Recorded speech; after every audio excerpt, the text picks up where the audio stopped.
да ви кажем, че българският народ никога не е бил толкова обединен, колкото днес, от своя гняв срещу корупцията, срещу произвола на властта и срещу безчинствата на вътрешния министър.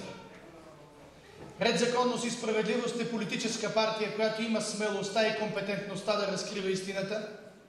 И още в следващите дни ще направим сензационни разкрития за корупцията в цялата страна и за злоупотребата с власт от страна на МВР, за да покажем, че времето на днешното управление на групировката ГЕРБ свършва и че нищо не може да ни спре да изпълним своя предизборен ангажимент, да уволним проваленото и вредно за България правителство на Бойко Борисов. Тук и сега, за да дадем своята подкрепа за правилното развитие на община Велинград през следващите 4 години.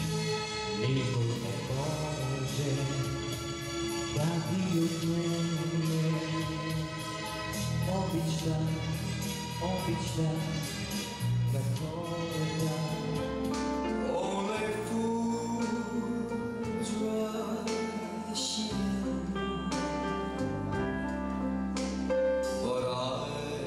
Ние залагаме на промяната на основния закон и изграждането на ново държавно устройство, което да съответства на съвременното развитие в цял свят. В България липсва адекватна комуникация между местната, законодателната и изпълнителната власт, а това трябва да се промени.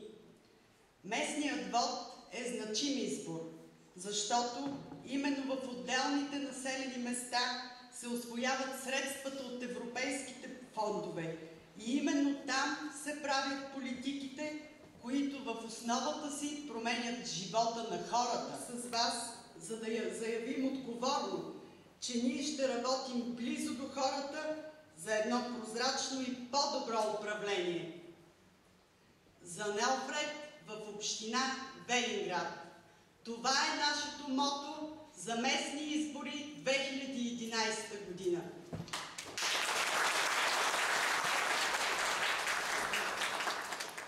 Моята управленска програма отговаря на нуждите на хората, за да промени към по-добро бъдещето ни и да се замислим сериозно над своя избор и живот. Скъпи съграждани, живеем в един прекрасен град, с изключителни възможности и огромен потенциал за развитие. Искам да подчертая, че аз не обещавам неизпълними неща, не залагам на грандиозни програми. Аз съм една от вас. Живея в този град.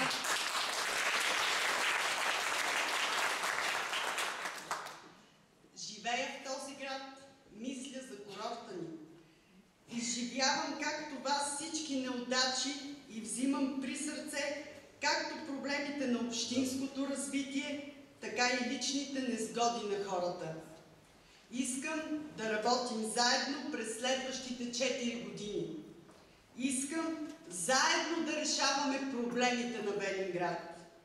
И съм сигурна, че при едно добро взаимодействие между общинската администрация, общинския съвет и силно гражданско общество ще намерим правилния механизъм за бъдещето на нашия пред строителството, от опазването на околната среда и туристическия модел на развитие. Нов тип управление на общинската собственост, което от своя страна ще доведе до очакваните дивиденти. Но не за общинските съветници и техните приближени фирми, а за всички жители на община Велинград.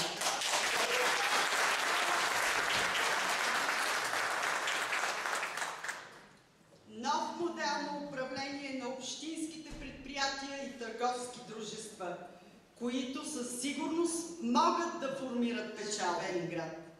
Аз вярвам във всеки един от вас и съм сигурна, че на 23 октомври ще заложите на експертността, честността и градивната визия за развитие на курорта и общинската икономика.